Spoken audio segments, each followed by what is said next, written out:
Quero aproveitar aí que você ainda está de pé, abra sua Bíblia comigo no livro de Apocalipse, no capítulo 4. Apocalipse, capítulo 4, nós vamos ler dos versículos 9 a 11. Apocalipse, capítulo 4, versículo 9 até o versículo 11. Rogério, um dos sinais que o Imersão Bíblica foi bênção no semestre passado é que ninguém mais tem medo de Apocalipse, né?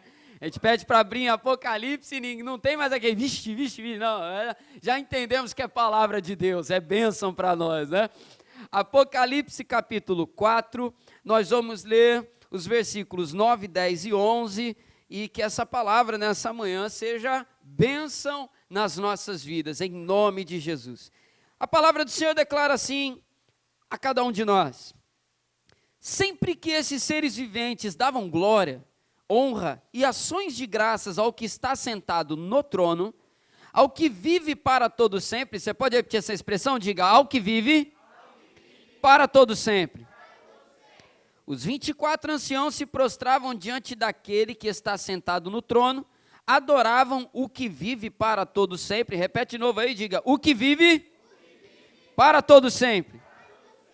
E depositavam as suas coroas diante do trono, proclamando: Tu és digno, Senhor e Deus nosso, de receber a glória, a honra e o poder, porque criaste todas as coisas, e por tua vontade elas vieram a existir e foram criadas. Deixa tua Bíblia aberta aí, vamos fechar os olhos, vamos orar ao Senhor. Deus, tua palavra está lida nessa manhã, e Senhor, com todo o temor diante da tua presença, nós te pedimos agora, fala conosco, Senhor, possamos viver esse momento com muita reverência, entendendo, Senhor, que é um momento especial na nossa vida, sempre receber a Tua palavra, Senhor. Que nada nesse momento venha roubar a nossa atenção, que nada nesse momento, Senhor, venha ser mais importante para nós do que a Tua palavra, Senhor. Fala conosco, é a oração que fazemos em nome de Jesus. Amém. Pode se assentar, deixando Tua Bíblia aberta aí para acompanhar a ministração da palavra. Amados, nessa manhã quero falar com você sobre algo muito importante, né? Eu falava aqui no início do culto, falei também na escola dominical, que algumas expressões que nós usamos precisam ser sempre relembrado para nós o seu significado. A gente usa expressões aqui no culto ao Senhor, na adoração ao Senhor, e essas expressões, Rafael, são muito profundas e impactantes. A gente não pode permitir que as coisas do Senhor caiam no lugar comum da nossa vida. Achar que determinadas expressões são apenas jargões evangélicos. E uma dessas expressões é dizer que Deus está no controle de tudo, né? E eu quero falar um pouco sobre esse assunto nessa manhã. Tema da mensagem: quem está sentado no trono. Tema da mensagem: quem está sentado no trono. Falar sobre esse assunto deveria ser, Ana, um tema, um assunto, uma mensagem que mexe com a gente. Essa mensagem, ela precisa mexer conosco de uma maneira especial, clara, porque quem está no trono impacta diretamente a nossa vida.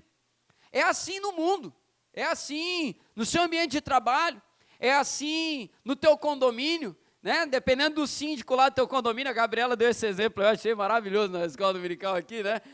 Dependendo do síndico do teu condomínio, ou vai ser uma bênção ou só Jesus na causa, não é verdade? É um negócio complicado.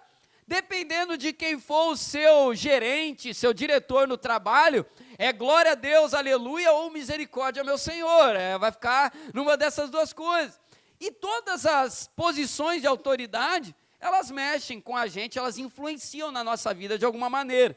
E eu gostaria de começar aqui com 3 ilustrações para falar com você sobre a importância de quem ocupa tronos, de quem ocupa lugares de autoridade. A primeira delas, a primeira ilustração, ela é um pouco engraçada. Eu lembro que em 2016, eu não vou dar nomes aqui, mas 2016 teve eleição de prefeito lá em São Paulo, e eu estava numa igreja lá na cidade, juntamente com outro pastor. E esse pastor, a gente acabou fazendo amizade, a gente ia e voltava junto da igreja, eram conversas bem agradáveis lá no carro, principalmente porque ele era palmeirense, né? E aí era só alegria, né? Era só alegria. E aí eu lembro que naquele dia teve as eleições, e era primeiro turno lá em São Paulo, né? Capital, são 2 turnos. E pela primeira vez, primeira e única, né, da história da cidade, acabou no primeiro turno. Rapaz, mas quando o meu colega soube quem ganhou, ele ficou transtornado dentro do carro. Eu falei, rapaz, eu acho que a Natane estava também nesse dia no carro, mas, gente, eu me segurava para não ir, porque ele ficou tão transtornado dentro do carro. Não era nem questão de gostar ou não gostar de quem ganhou lá, mas a reação dele foi muito engraçada. A gente estava conversando e ele rindo dentro do carro e tal. Rapaz, daqui a pouco, quando eu olho para o celular, eu vejo a notificação lá, ó, resultado da eleição, fulano ganhou. Rapaz, na hora ele começou, meu Deus do céu, o que aconteceu? E ele olhava para baixo e ele fazia exatamente assim, né, dentro do carro. Eu falei, cara, tá muito engraçado isso aqui. E aí eu conversando com ele, falei, fulano, calma, cara, calma. Não, como que pode, meu Deus do céu? E aí ele ficou transtornado. Por que eu trago esse exemplo? Porque nos próximos 4 anos ali na cidade, quem estaria no trono da cidade seria aquela pessoa. E para ele entendeu naquele momento o impacto que isso causava na vida dele. Um outro exemplo que eu posso dar aqui, aí é mais geral, é de todos nós. Né, ao término de eleições, ao término de uma eleição para síndico no condomínio, eleições nacionais, municipais, esse ano tem, ao término, o resultado gera reações. Algumas pessoas ficam felizes, outras ficam muito tristes, e as reações são gerais porque, a depender de quem está na posição de autoridade, eu gosto ou eu não gosto, faz parte. E um terceiro e último exemplo é um exemplo muito triste, que certamente aí foi impactante para todos nós ver aquelas cenas, e eu fiquei impressionado como o tempo passa rápido, Patrícia. 2021, eu achava que era 1 ou 2 anos atrás, foi em 2021, em agosto, nós vimos aquelas cenas lá no Afeganistão, né, das tropas americanas saindo lá do país, e o desespero das pessoas, porque o Talibã estava voltando ao poder no Afeganistão, e a cena mais impactante de todas, as pessoas se pendurando nos aviões, né? E aí aquela coisa toda, aquele desespero, porque um grupo que para eles era nocivo, né? Um grupo terrorista, volta ao poder, volta ao trono, e eles entenderam que aquilo geraria resultados muito, muito complicados para a nação, digamos assim, né? Ou seja, quem está no trono impacta a nossa vida. E aí eu trago essa reflexão, por que eu trago 3 exemplos políticos para nós? Sem aqui entrar em juízo de valor, nem nada disso, mas assim, por que eu trago esses 3 exemplos políticos aqui para nós? Pelo seguinte, eu às vezes fico pensando, e quando eu estava meditando nessa palavra, eu permiti ali ao Senhor realmente me confrontar com isso, porque às vezes, amados, nós olhamos até para a história bíblica, quem ocupa o trono humano acaba gerando mais impacto na nossa vida do que quem ocupa o trono celestial. E aí, às vezes a gente diz que o Senhor está no trono, o Senhor governa, Ele é Senhor, e, como eu falei, determinadas expressões caem no jargão, só que não pode cair. E eu quero lembrar a você nessa manhã o que significa declarar: Deus está no trono. O Deus da nossa vida está no trono. Né? Os tronos da terra, Ele tem os seus ocupantes, eles passam, eles vêm e vão, mas eu quero lembrar você nessa manhã, eu não estou aqui para falar de política, eu estou aqui para falar do nosso Deus, o que significa para nós saber, o nosso Deus está no trono, é o centro da mensagem nessa manhã. E aí o primeiro ponto então que eu quero entrar com você é a realidade que enfrentamos. Primeiro ponto dessa mensagem, a realidade que enfrentamos. E aí eu quero falar com você um pouco nesse primeiro ponto sobre o contexto de Apocalipse, lembrá-los aí de algumas coisas. Quando nós olhamos para Apocalipse, nós vemos que essa revelação é dada por Deus a João. João é arrebatado na ilha de Pátimos e ele tem uma visão de todas as coisas que nós lemos em Apocalipse. Deus se revela a João. E ali, Denesi, nós vemos as revelações serem dadas, nós vemos as reações de João dentro daquela experiência com Deus. E uma coisa que a gente nota ao longo do livro de Apocalipse, estudando o livro, é qual era o momento, Kátia, que a igreja estava atravessando naqueles dias. João estava preso na ilha de Pátimos. Pátimos era uma ilha presídio, digamos assim, uma ilha rochosa, uma ilha onde pessoas eram submetidas a trabalhos forçados, e João estava ali, não porque ele roubou uma bala na Americanas, não porque ele pulou o muro do vizinho para pegar uma goiaba, não porque ele matou alguém, não porque ele roubou, ele estava preso por causa do nome de Jesus. João estava preso por simplesmente declarar que ele cria que Jesus era o Senhor. E João é preso pelo império e ele é lançado na ilha de Pátimos. O contexto, a realidade que João vivia era uma realidade angustiante. Certamente não era fácil, irmã Elza, ficar naquele lugar. Pátimos não era uma ilha paradisíaca, né? Pátimos não era uma ilha, pensa em alguma ilha aí que você sonha em conhecer, ou que você já conheceu e tem vontade de voltar. Não era uma excursão, né? Não era uma excursão. Pátimos era um ambiente angustiante, e João estava vivendo aquela realidade. E naquela realidade ele vê, na visão que o Senhor lhe dá, que Deus está no trono. E aí a gente olha para a nossa realidade, e muitas das vezes a nossa realidade também causa extremas preocupações, quando nós temos desafios no trabalho, desafios na escola, estamos diante de decisões importantes na nossa vida, na nossa família, quando olhamos para a nossa realidade, olhamos para dentro de casa, olhamos para as nossas finanças, olhamos para a sociedade, e muitas vezes a realidade também é preocupante. Nós lidamos com situações que vão testando as nossas forças diariamente. Nós enfrentamos uma realidade também desafiadora. Só que uma coisa que gera muita angústia no coração de muitas pessoas é a aflição de ver a perversidade avançando e prosperando. O que João estava vendo naqueles dias era uma onda de perversidade, era aquilo avançando com toda a força, ele era fruto daquilo que estava acontecendo. A sua prisão ali, Edgar, era um resultado dessa perversidade avançando, e às vezes nós enxergamos isso também na nossa vida, quando você olha, por exemplo, o teu trabalho, e vê aquela pessoa que faz tudo errado se dando bem, e você fazendo tudo certo e parece que nada anda. É quando você olha para dentro da sua família e você vê um familiar ali que faz a coisa toda do avesso e todo final de semana é festa na casa da pessoa e você olha para tu e parece que a coisa não é tão assim, tão colorida. E aí a gente vai vendo a realidade e aí a gente cai no drama de Asaf, por exemplo, um salmista que declarava ao Senhor em seus salmos: Senhor, parece que o perverso só se dá bem e o justo só se dá mal. Parece que a perversidade só avança e que isso nunca vai mudar. Quando a gente vai vendo essa realidade, esses exemplos vão saltando aos nossos olhos. E aí, um anseio, Pedro, nasce no nosso coração. Um anseio vem, Camila. Qual anseio? O anseio que temos de ver os problemas solucionados. Camila não, Camille, corrigido aqui, devidamente corrigido. Nós temos um anseio de ver, Gabi, os problemas resolvidos. Nós queremos, e aí a gente fica pensando, por exemplo, no trabalho, o que tem que acontecer? Tem que mudar aquele gerente, tem que mudar fulano de tal, na escola, o diretor tal, tem que ser mandado lá, Carla, tem que ser mandado lá para o outro lado da cidade, vir um outro que está lá não sei aonde para cá, e aí a gente fica pensando, o que tem que acontecer para que os problemas sejam resolvidos? E aí, muitas vezes, a resposta é: aquele que está no trono tem que mudar.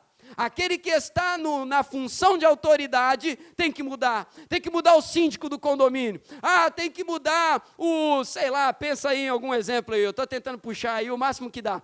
E a gente pensa nesses anseios que nascem no nosso coração, que algo tem que mudar.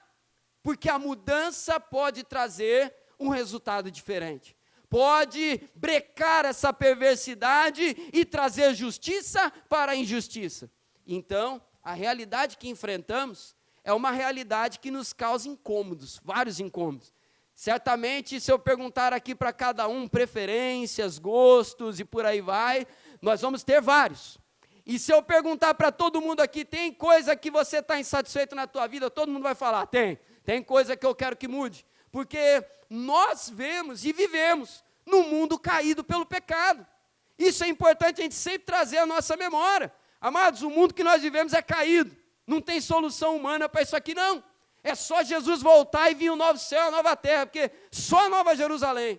E a gente vai vendo essas coisas, e aí é claro, tem como melhorar algumas coisas e tal, não é isso que eu estou falando, mas o que eu quero focar aqui no nosso coração, nós temos anseios de mudança por diversas coisas. E eu gostaria que você trouxesse pelo menos um agora na tua cabeça, na tua vida. O que você queria que mudasse hoje? Qual é a realidade que está diante de você que hoje te incomoda? Você fala, Senhor, eu queria muito que isso mudasse. Eu queria muito que isso daqui fosse tocado e que a coisa virasse completamente. E aí eu entro com você para o segundo ponto da mensagem. Segundo ponto, quem é aquele que ocupa o grande trono? Segundo ponto da mensagem, quem é aquele que ocupa o grande trono? E aí talvez você possa olhar e falar assim, pastor, esse ponto aí pode passar porque eu já sei quem está lá. Só que eu quero trazer para você uma coisa. Saber quem é que está no trono, não é simplesmente virar e falar assim, Tiago, é Deus. É Deus. A Bíblia não trata as coisas só assim. E isso que é lindo. E você vai ver isso aqui daqui a pouco. Quem é que está no trono, Odalé? Quem está no trono é Deus. Só que a palavra, ela nos apresenta essa resposta diferente. É Deus. Mas vamos ver como que a Bíblia apresenta quem está no trono? E aí, quando eu estava preparando essa mensagem, eu li e reli esse capítulo 4 várias vezes. E aí eu fiquei pensando assim, Eliane, leia o capítulo 4 todo, falo sobre todos os pontos que o capítulo 4 apresenta, porque olha só, eu poderia falar para vocês aqui de várias maneiras diferentes, Marcos. A primeira delas, eu poderia falar, por exemplo, lá dos primeiros 3 versículos, sobre as pedras preciosas que são citadas numa descrição sobre Deus. Quer ver? Lá no começo do capítulo 4, a gente vê assim, no versículo número 3, versículo 3, olha aí. E esse que estava sentado no trono, esse que estava sentado era semelhante ao aspecto da pedra de jaspe, ao sardônio, e ao redor do trono havia um arco-íris semelhante ao aspecto de esmeralda. Eu poderia pegar esse ponto e falar sobre essas pedras, mas não é isso que nós vamos falar. Eu poderia falar dos elementos da natureza que aparecem nessa visão. Os trovões, o terremoto, um mar de vidro e aquela coisa. Eu poderia falar sobre isso, mas não vou falar sobre isso. Eu poderia falar dos sinais que são manifestos diante de todos os que estão ali no trono. Uma grande luz, Kátia, tudo se treme.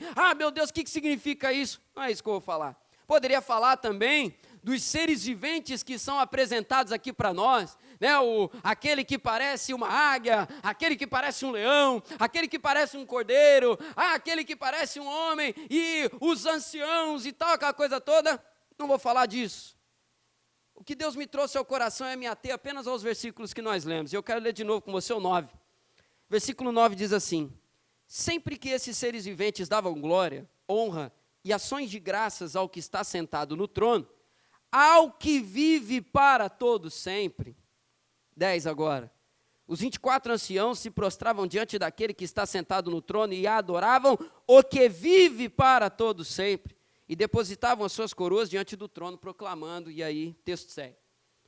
Eu poderia pegar outro detalhe aqui, trazer explicações maravilhosas, que é a pedra de sardônio, que é o jaspe, a esmeralda do arco-íris e que não sei o quê. Só que o que Deus trouxe ao meu coração é falar talvez da expressão mais simples desse texto sobre Deus.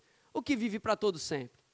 Só que é curioso, Adriana, porque essa expressão, num primeiro olhar, pode parecer para nós o seguinte: isso aqui eu já entendi, isso aqui talvez seja a parte mais ok do texto, só que não é, e eu quero trazer para você a profundidade dessa expressão, porque aquilo que aos nossos olhos pode parecer, Denesi, mais simples, não esconde, não, revela para nós uma coisa maravilhosa, capaz de mudar toda a maneira como conduzimos a nossa vida.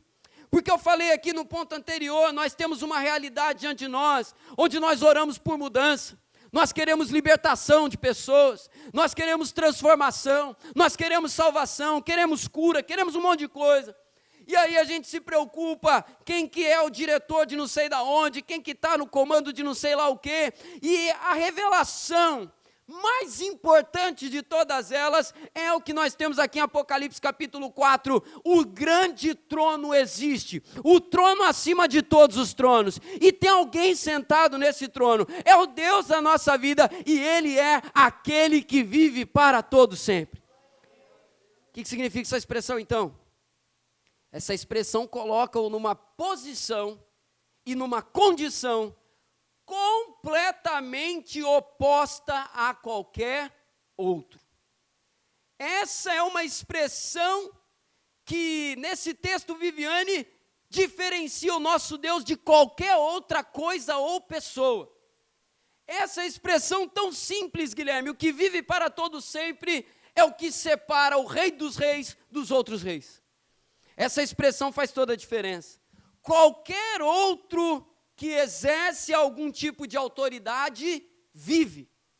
Para exercer autoridade é necessário estar vivo.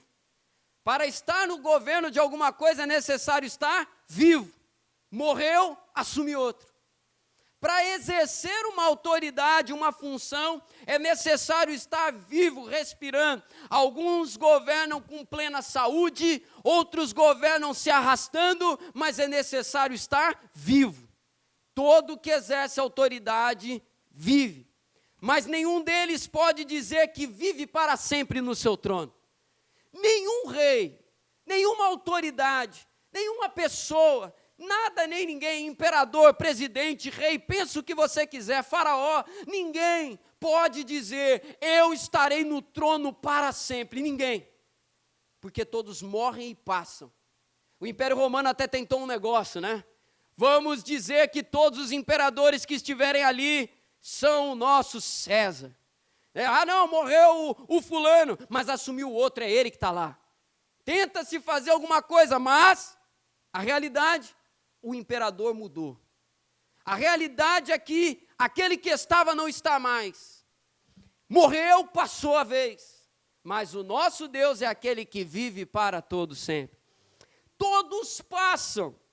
Ramsés, ou como você preferir a expressão, tem para todo gosto aqui. Ramsés, faraó do Egito nos dias de Moisés, passou, morreu. Davi, considerado até hoje o maior governante da história de Israel, o maior rei, passou. Salomão, o mais sábio de todos, passou. Nabucodonosor, o rei da grande potência Babilônia, que arrastou tudo quando chegou naquela região, passou. Pilatos, que participou da condenação de Jesus Cristo, passou. Nero, o imperador poderoso, capaz de passar tua culpa para qualquer pessoa, passou.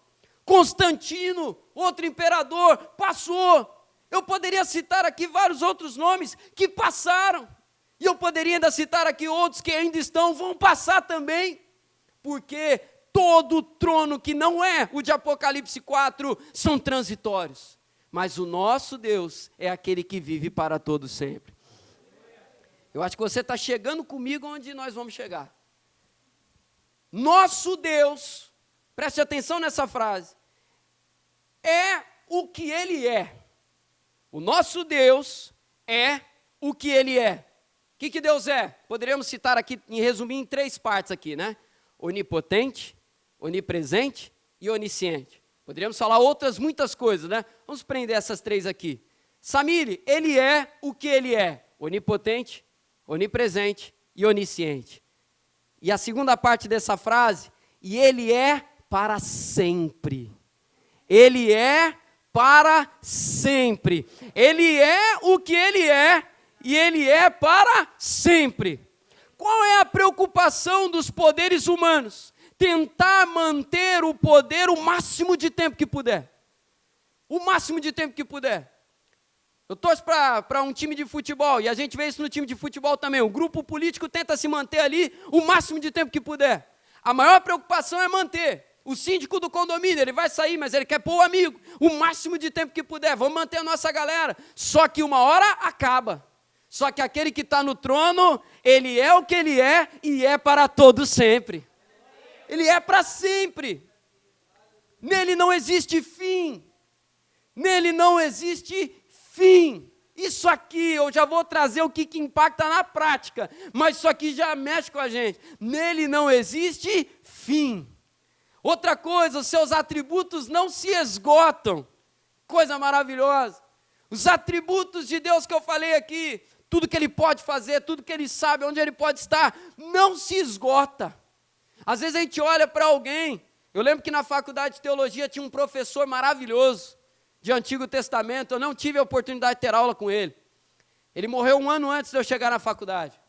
Um arqueólogo, assim, de mão cheia, um homem, sabe, muito entendedor, João, de história, um cara assim, crânio, como a gente fala. E eu lembro que quando eu cheguei na faculdade, estava um clima de lamento, porque ele tinha falecido. E as pessoas falavam, tudo que nós mais temíamos, Clara, aconteceu. A sabedoria daquele homem, nós perdemos. Ficam os escritos, mas ele não está aqui mais para as boas conversas. Ele não está mais aqui para as boas aulas. Acabou, Alessandra, infelizmente ele faleceu. Os atributos dele foram com ele. Só que o nosso Deus é para sempre e os seus atributos não se esgotam. Irmão Ronaldo, não acaba. As pessoas às vezes ficam preocupadas, né? Meu Deus, quando fulano morrer, o que vai ser de nós? Ah, meu Deus, quando fulana morrer, o que vai ser da nossa família? Ela é a pessoa que agrega, ela é a pessoa que faz, é a pessoa que acontece. Mas quando nós olhamos para esse Deus, esse medo não existe, porque os atributos dele não se esgotam. E a última coisa para citar aqui, a sua força não diminui. Isso aqui é tão maravilhoso. Sabe, quando a gente olha para a palavra de Deus, a gente olha lá para o Antigo Testamento, eles repetiam geração após geração, o mesmo Deus que libertou os nossos pais do Egito, que os conduziu pelo deserto e levou para a terra prometida, é o Deus que está conosco. E aí passa do Antigo para o Novo Testamento, aquele Deus que libertou o povo do Egito, que conduziu pelo deserto, levou para a terra prometida, Ele agora está entre nós, seu Filho está entre nós, Jesus Cristo de Nazaré, Ele está conosco. E quando nós vamos passando as páginas do Novo Testamento, Jesus morreu, ressuscitou e foi levado aos céus, a palavra segue a mesma, aquele que era, aquele que é e aquele que há de vir, Ele segue o mesmo, Ele continua conosco. Sua força não diminui, seja no Antigo Testamento, seja nos dias de Jesus, seja nos dias da igreja primitiva, seja hoje, a força do nosso Deus não diminui. Ele é para sempre. Esse é o que está sentado no trono. Esse é o que está sentado no trono.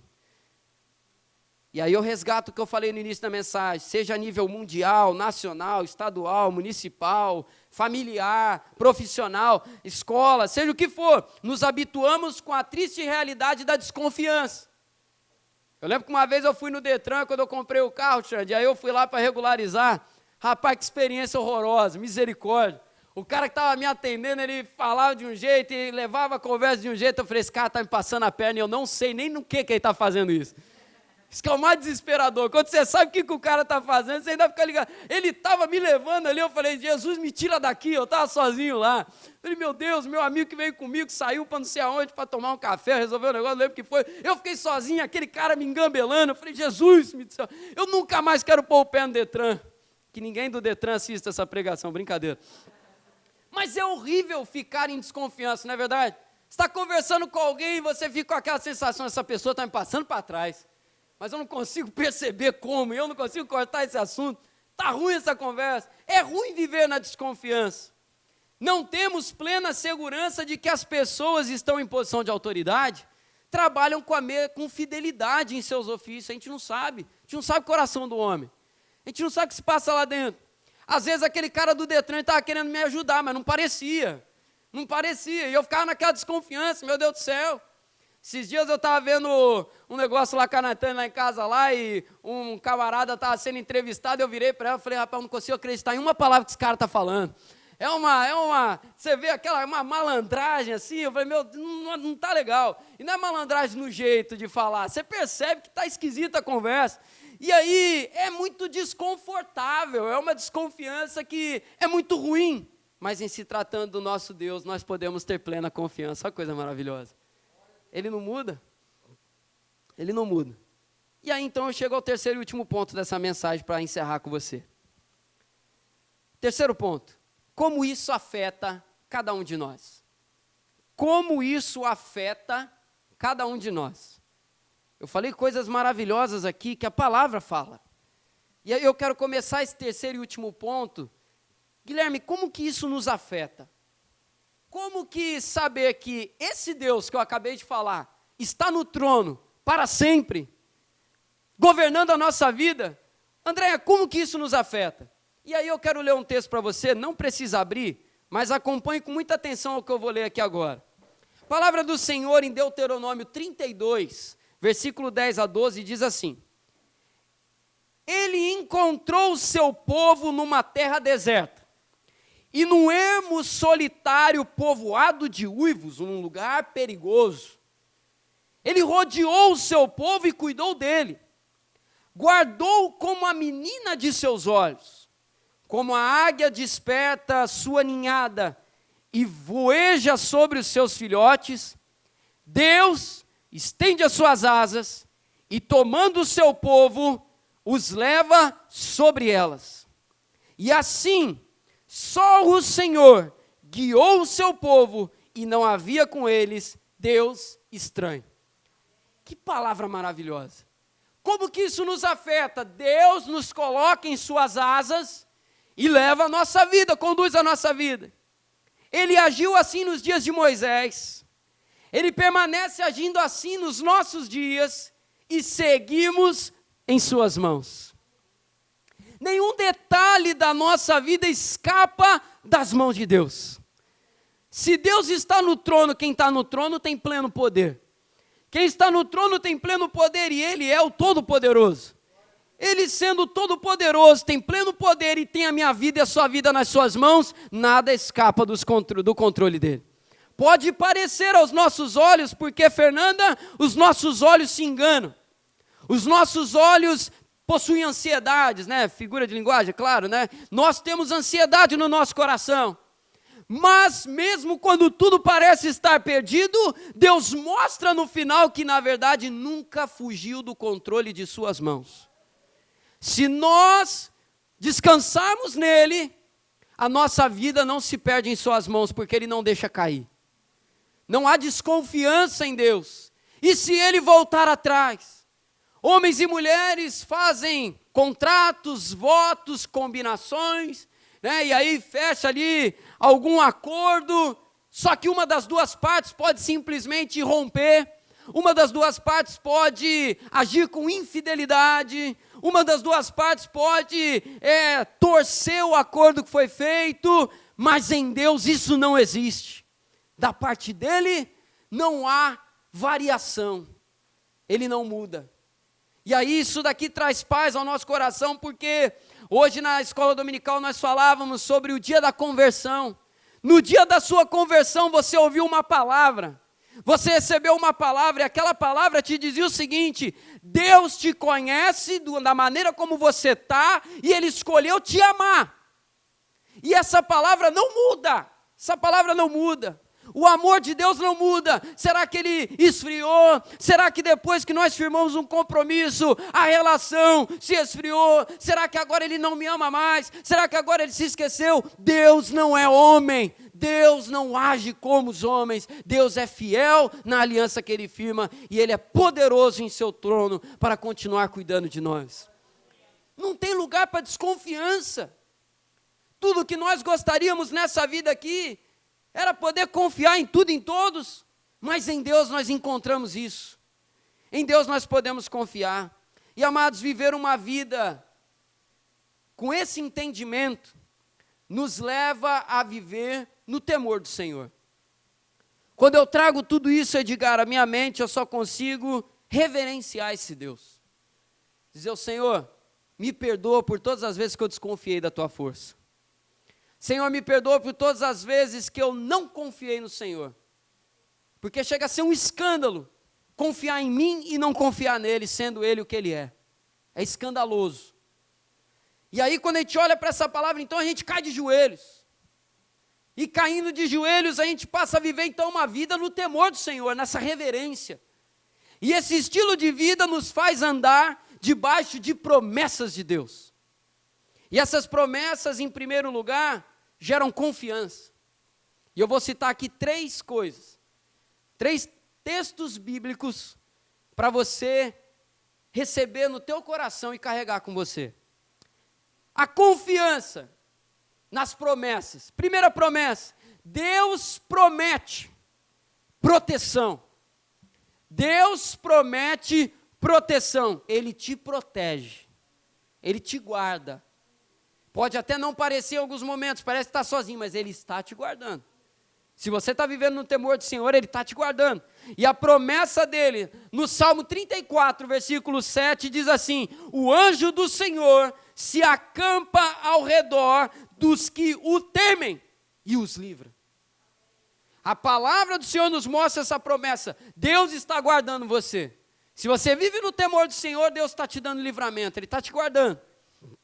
A segunda promessa, Deus promete atenção contínua. Uma coisa é eu estar olhando agora e parar de olhar. A Natane puxa a minha orelha direto com isso lá em casa com o Bernardo lá. Às vezes o Bernardo está comendo alguma coisa, cadeirão, o Nick está lá na espreita. E aí ela fala, olha o Bernardo para mim que eu vou ali na cozinha. Eu olho o Bernardo, só que eu me distraio fácil. Eu vou e me distraio com alguma coisa. Natane volta, está lá o Nick montado no cadeirão lá, comendo tudo.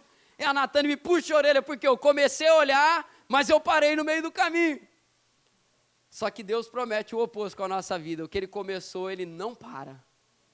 Deus promete atenção contínua. Salmo 33, versículo 18 diz: eis que os olhos do Senhor estão sobre os que o temem, sobre os que esperam na sua misericórdia. Os olhos do Senhor estão sobre você. Eles não ficam por um tempo, eles permanecem sobre você. E a terceira promessa, Deus promete provisão. Provisão. Salmo 34, versículo 9, temam ao Senhor, vós, os seus santos, pois nada falta aos que o temem. Deus não deixará faltar. Mas lembrando, isso tudo se nós vivemos no temor do Senhor. Viver no temor do Senhor é viver em obediência. Às vezes a gente quer as promessas, mas não quer o compromisso. Faz do meu jeito aqui, quando me convém e tal, e aí depois vem reivindicar. Deus falou que não ia faltar, agora está faltando, pastor. Agora eu tenho que dar meu jeito aqui. Se tem que dar o seu jeito, é porque alguma coisa, ou a provisão está para chegar, porque às vezes Deus nos coloca na espera, a espera faz parte da vida, mas muitas vezes, verdade seja dita, muitas vezes, nós sofremos com determinadas faltas na nossa vida por culpa nossa. Não é sempre. Não vou ser injusto e desonesto aqui de jogar uma carga sobre você que a palavra não fala. Só que a palavra diz também que se nós saímos debaixo da mão do Senhor, o Senhor vai nos deixar colher as consequências dos nossos atos. Então essa promessa é para aqueles que o temem, aqueles que caminham no temor do Senhor. E além disso, além das promessas, nós também celebramos. Olha que coisa maravilhosa. Uma coisa é eu saber, William, que Deus faz. Outra coisa é eu celebrar isso. Olha que coisa maravilhosa. Celebramos na nossa família. Êxodo 1, 21 vai dizer assim: e porque as parteiras temeram a Deus, Ele lhes constituiu família. As parteiras temeram a Deus naquele momento e Deus abençoou com família aquelas mulheres. Deus abençoa para que nós celebremos as bênçãos no lar. Você vai celebrar na tua casa. Você vai celebrar no meio da tua família. E a última celebração que eu cito aqui, celebramos uma vida plena e de alegria, cheia de gratidão. Salmo 128, abre a tua Bíblia lá, para a gente encerrar essa mensagem. Salmo 128, versículo 1 ao 4. Salmo 128, versículo 1 até o versículo 4.